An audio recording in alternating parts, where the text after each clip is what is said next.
When David sang and worshiped the Lord, when they played music instruments, when he arranged for a big party and ate well, there was eating and drinking and all of that, it was for the glory of God. It was through that he was really exercising dominion, exercising his dignity, living in a dignified way and exercising delight. That was a positive thing which God enjoyed and appreciated and applauded. So here I am to worship, here I am to bow, here I am to say, you're my God, you're altogether lovely, altogether worthy, altogether wonderful to me. Oh, here I am to worship, here I am to bow, here I am to say, you're my God. You're altogether lovely, altogether worthy, altogether wonderful to me. Here I am to worship, oh, here I am to bow, here I am to say, you're my God. You're altogether lovely, you're altogether wonderful to me. Oh, here I am to worship, here I am to bow, here I am to sing, you're my God. You're altogether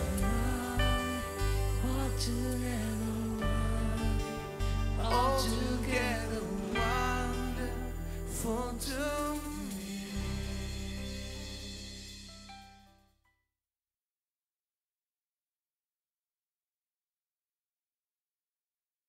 When is wealth good? When is wealth bad? Amos is answering very clearly. That's why I read this passage. Let me explain. Two things are said here which clearly expose this whole passage and how to interpret it. Two things. One is the mention of David here. Have you noticed that? In verse 5. Who sing idly to the sound of stringed instruments and invent for yourself musical instruments like David. Now, as you know, David was a musician. He wrote the Psalms. He has given us wonderful Psalms. Today, even today's songs are written based on what he has said. It's such a great blessing to the church today. Amazing Psalms he has written. He is an excellent musician. In his days, in the Old Testament days, in David's days, he appointed singers and musicians 24 hours. You know, he said in Psalm 34, I will bless the Lord at all times. His praise shall continually be in my mouth. It doesn't mean half an hour in the morning and half an hour in the evening, like a television show, you know. We'll have morning and evening sessions, you know. Half an hour worship in the morning, No. When he said, I will bless the Lord at all times, he meant all times. And he said, when he said, the praise will continually be in my mouth, he literally meant continually. So that he hired musicians, he hired singers, and placed them in the thing, in his country, in the place where he ruled, so that they will sing and play the music and worship and praise the Lord continually, 24 hours. So that every single minute of day and night, praise will go forth towards God's throne. That somebody will be praising God. They took shifts just praising God. That's how much music was emphasized in his day. He brought that emphasis upon music, that worship. He loved it. He was a musician. He loved to sing. So he said, let's praise the Lord all time. Don't stop it. Non-stop music. Right? I've seen Christians do non-stop music once a year or something like that. But he said all through the year. 365 days, 24 hours a day, non-stop music, non-stop singers. That is why here it says, They sing idly to the sound of instruments and invent for yourself music instruments like David. Now, the mention here of David is important because if, as some think, that playing music instruments and having music and such things is wrong, if that is what it is saying, then David making music instruments, coming up with new instruments. They invented in David's days new instruments, it seems. So now we have invented a lot more new ones, you know. They invented a lot of new musical instruments and they played it. Is it all wrong? Is David's singing wrong? David's music wrong? Is David's worship wrong? Are the singers wrong? Are the musicians wrong? Is David's whole approach to music wrong? How did David sing? He sang and danced to the Lord. We were saying that we will also dance to the Lord. Is dancing wrong? The fact that David danced, was it wrong? Was it unholy? Was it not right? There are segments in Christianity where people object to music itself, that you should not play music. You should have just a pitch pipe. Just give the pitch and start, you know. That's it. And some of them love this kind of verses, you know. They say, see, God condemns music. He completely condemns music because he said, you sing your songs idly to the sound of stringed instruments. So there goes all the guitar and piano and all that, you know. Invent for yourself music instruments. So every other instrument is included there. Everything goes out the door. No music instruments because we want to have a holy service. No music. Is he saying David's approach is wrong or David's music or singing is wrong? Not at all. David's music and David's approach to the worship of God was excellent. It pleased God. God was delighted in it. David sang, played music, danced, ate meats, drank fine wines, and used good perfumes, for your information. How do I know? He was a king. And none of that was wrong. He represented dominion. He represented dignity. He represented delight. When David sang and worshiped the Lord, when they played music instruments, when he arranged for a big party and ate well, there was eating and drinking and all of that, it was for the glory of God. It was through that he was really exercising dominion, exercising his dignity, living in a dignified way and exercising delight. That was a positive thing which God enjoyed and appreciated and applauded. What I'm saying is there is a legitimate way to enjoy pleasure, right? Some people are now only thinking, yeah, there has to be. You can't say all pleasure, all enjoyment is wrong. God is not a sadist, you know, that you don't know enjoyment, you know. I come from such a background that you can't even smile, you know. You be grim, you know. And if I'd believed these people, you know, then I'll have to think the whole heaven is filled with such people, you know. Sour-faced.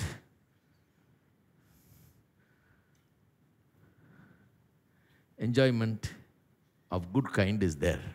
That's the truth. Enjoyment of bad kind is also there. That's the thing that he's pointing out here. David's enjoyment was of the good kind. These people were probably saying, what's wrong with us playing music? After all, David played, David sang, he used guitars, he used this, he used that. They were saying all that to give excuse for what their parties. But prophet is saying, I condemn your music. You idly sing to the strong songs to the sound of the stringed instruments, he says. Notice what he says, idly. Idly means there is nothing in it. There is nothing good in it. Good is not coming, oozing from it. There is evil oozing from it. When David used a stringed instrument, there was some good coming out of it. When you are playing it, there was some evil coming out of it. When Prophet Amos heard the music, the sound of their music, he heard something evil from it. He sensed evil in their music. The sound was a bunch of noise. When David sang, there was a presence of God. It was for the glory of God. God's presence was ushered in. God was lifted up and glorified. But when these people sang and they played their instruments, there was some evil in it. God is not against your sleeping in a good bed, but when they slept, there was some evil in it.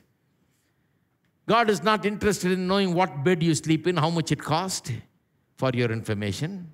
Some people are worried about that, How much did you pay for this anyway? Mind your business, That's what you should tell them, God is not interested in it. God is not interested in what bed you slept, as long as you slept in a good one. He is interested in you, your dignity. That's all.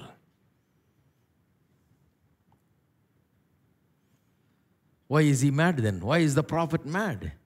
Saying, you who sleep in ivory, this will all come to an end, you ivory bed fellows, Why is he angry? Because it's not because they slept in a nice bed, because in their sleeping there was evil. They were evil people. They oppressed others. They looted others. They took from others. They unjustly dealt with others. Like I said to you, kings ruled, and under the kings there were officials who collected everything and did everything in the place of the king. They were looters. They were unjust people, unkind people, merciless people. They were exploiting people. So the people became poor, and only the elite class became rich. It is to those these verses are addressed. God hates their ivory beds. Why? Because of the way that came about, because of the way that they possessed it, because of the way they use it, because of the thoughts, because of their deeds, because of their evil that they produce sleeping in that bed. That is what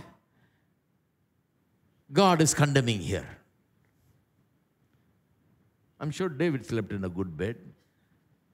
God didn't condemn him.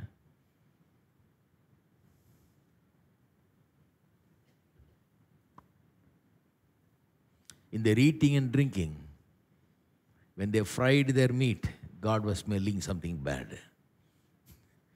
It doesn't sound good. Doesn't taste like something good is happening.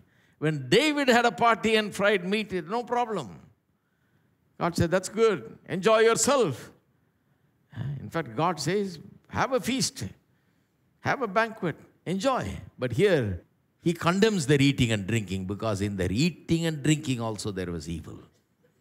He sees evil in their eyes, hears it in their shrill laughter that was heard there. In their conversation, there was evil. And their noises, the noises that they made was empty noises. Their fragrance and wine, they did not taste good or smell good. There was evil in it also. Evil, evil, evil. They were oppressors of other people, unjust, unkind. There is no justice. There is no righteousness in the way they lived. There is no regard for God or the laws of God. That is what God is condemning. It has nothing to do with what kind of fragrance you bought. Hello?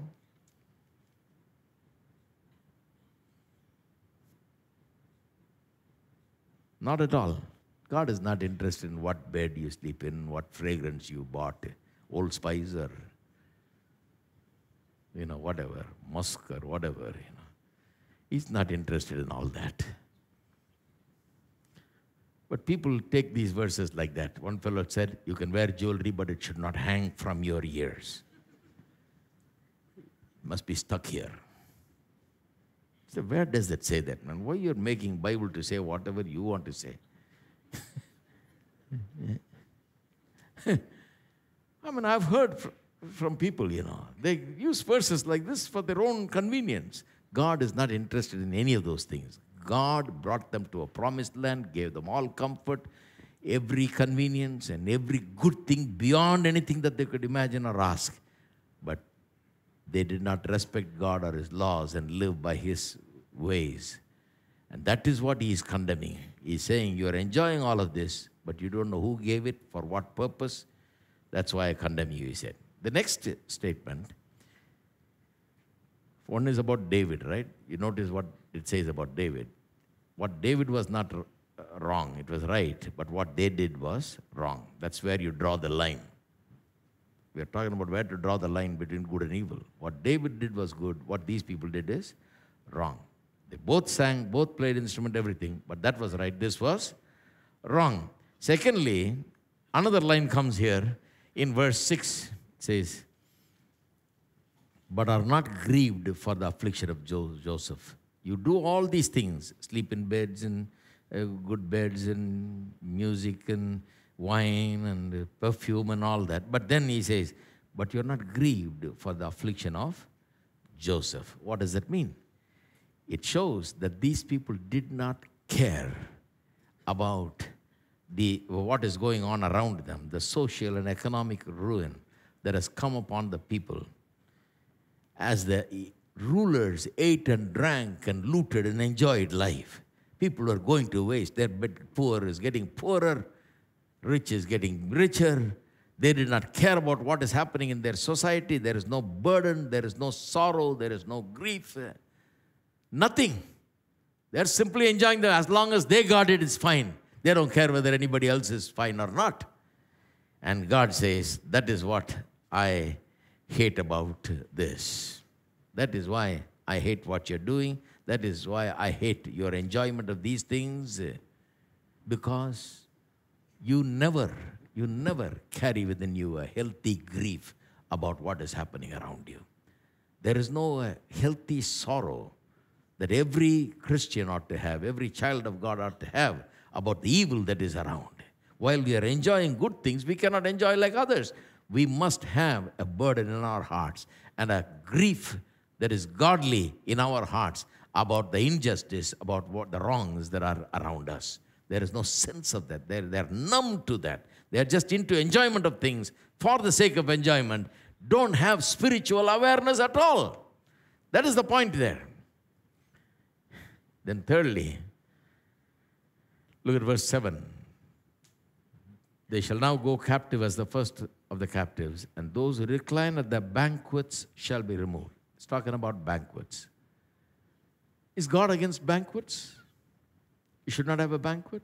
Is that what it's saying? No. Even Jesus, when he preached about the gospel, he said, a man made a big feast and made a banquet and invited people to the banquet. This is how he preached the gospel. I think we should preach it like that also. More people will come if you invited them to a banquet. What we did is we said, come, follow Jesus, leave everything. Leave your good jobs, leave your good house, leave your good everything. You can't eat good, you can't dress good, you can't do anything. Come and follow Jesus. That's why nobody's coming. Jesus didn't preach that kind of gospel. He said, come. A man made a big feast and invited people for dinner. Nobody showed up. The invited ones didn't show up. Then he went and got these unworthy people that are just standing in street corners. Have you heard people standing in the street corners? Yeah. Back when we were young, we used to just get together and just meet, and we didn't have a place to go. If you went into a restaurant, it'll cost money, So we just hung around just talking, and for hours together we'll hang around, talk. I remember one preacher came and said, Sam, what are you doing here? I said, simply standing. Simply standing.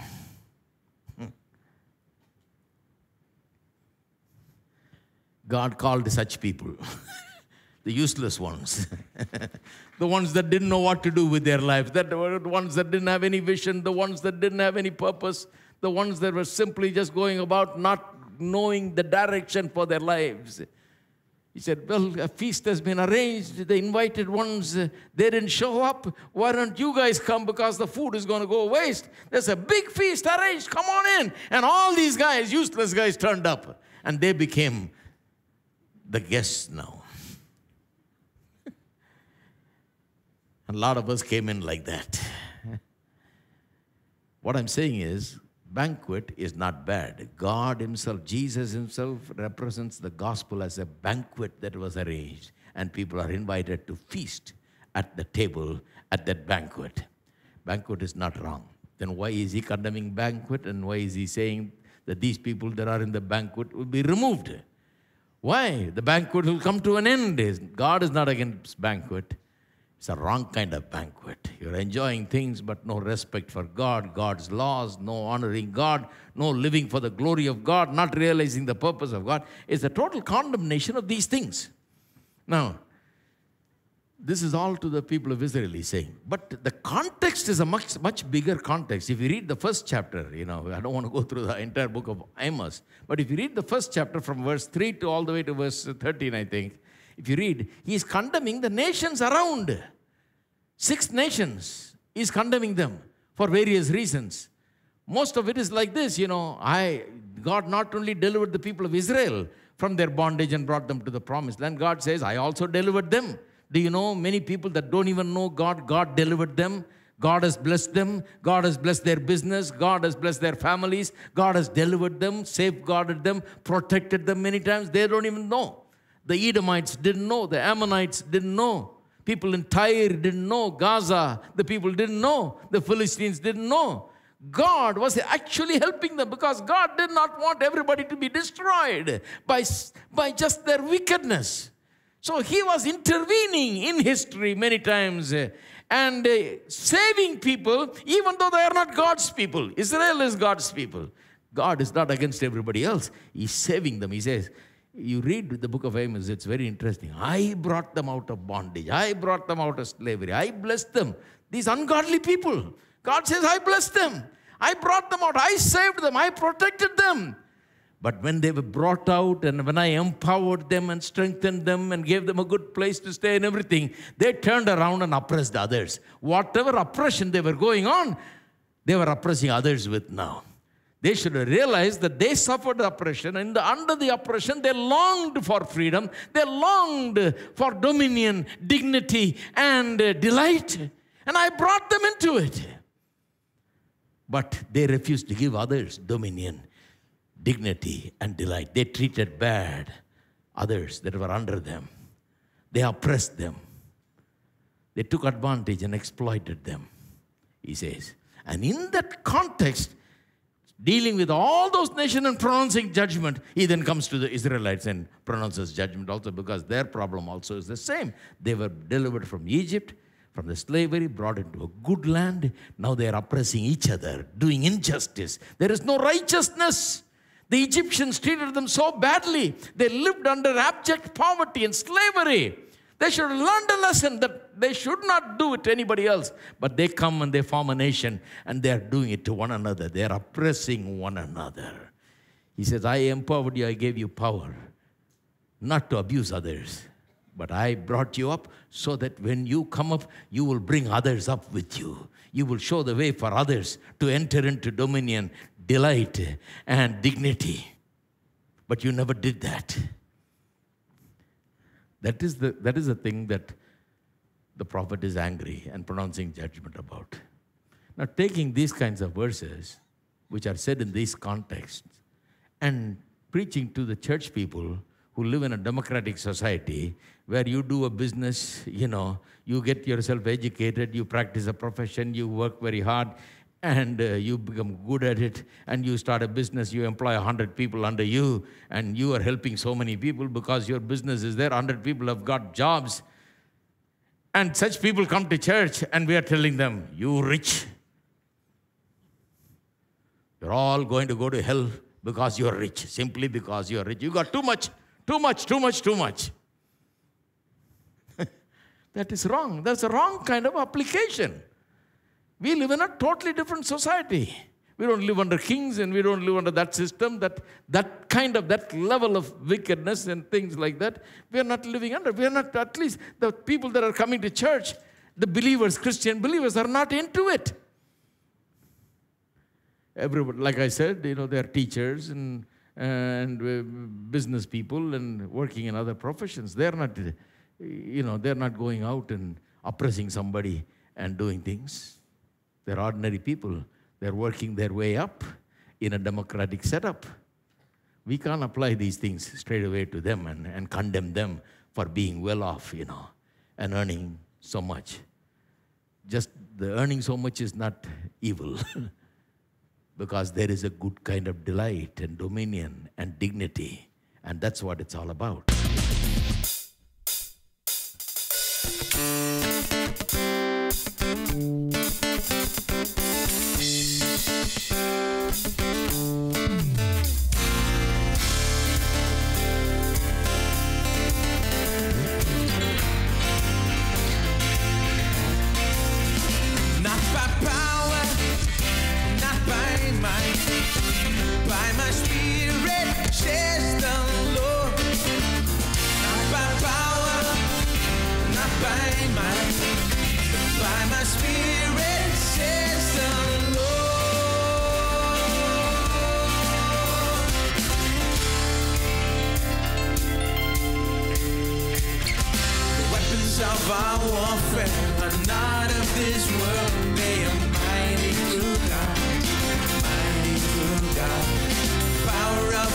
mercy and the power of His love, they are stronger than all, stronger than all. And we worship in unity, Jesus the Lord. Victory comes in His name by His word, not by power, not by might, but by my Spirit, says the Lord. Not by power, not by might, but by my Spirit, says the Lord. The weapons of our warfare are not of this world, they are mighty through God, mighty through God. The power of His mercy and the power of His love, they are stronger than all, stronger than all. Worship in unity, Jesus the Lord. Victory comes in His name by His word, not by power, not by might, but by my Spirit, says the Lord. Not by power, not by might, but by my Spirit, says the Lord. Not by power, not by might, by my Spirit, says the Lord.